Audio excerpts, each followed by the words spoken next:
So, ayan guys, for today's video, i-open lang natin ang ating Shopee account o yung ating Shopee app.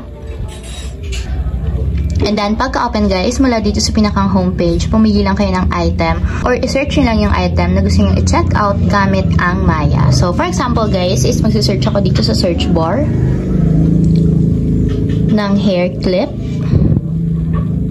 So, search nyo lang yung item na gusto nyo i-check out. And pili kayo dito guys. For example, is itong hair clip na to or itong item na to. And then pagka-open, tap nyo lang guys yung buy now. And pili kayo ng variation kung anong klaseng hair clip yung gusto ninyo. So ito na lang pipiliin ko, yung flower. And then after nyo mapili yung variation, tap nyo na yung buy now. And then after nyan guys, dito sa order summary, i-scroll up lang natin, punta tayo sa payment method. So, ayan guys, dito sa payment method, kung makikita nyo, naka-default siya as GCash payment method. So, papalitan natin siya into Maya or PayMaya. So, tatap nyo lang guys, dito yung view all. And then, after nyan guys, scroll up natin. And tap natin dito yung Payment Center e-wallet. So, hanapin nyo na guys dito yung Maya. So, kung nakita nyo na, tap nyo yung Maya. And dapat may check mark siya sa right side niya. So, kapag okay na, tap nyo yung confirm para yun yung ma-default na payment method natin. So, kung makikita nyo guys, nakamaya na siya through e-wallet. And then, kapag nakamaya na, tap nyo na yung place order.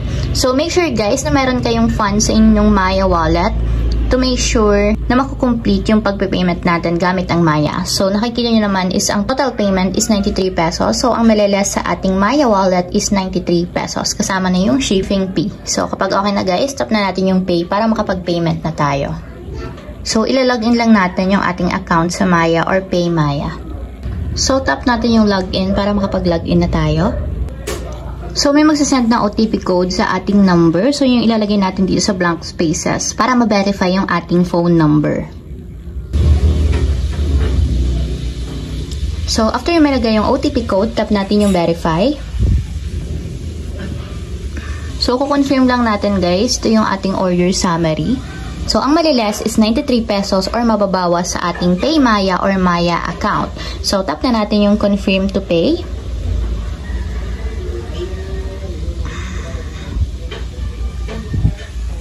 So, payment successful na siya guys. So, you paid 93 pesos. So, wait na lang natin dumating yung ating pinlace order na item sa expected delivery date. So, ayun lang guys. Ganun lang kasimple kung paano nga ba umorder sa Shopee gamit ang Maya or PayMaya.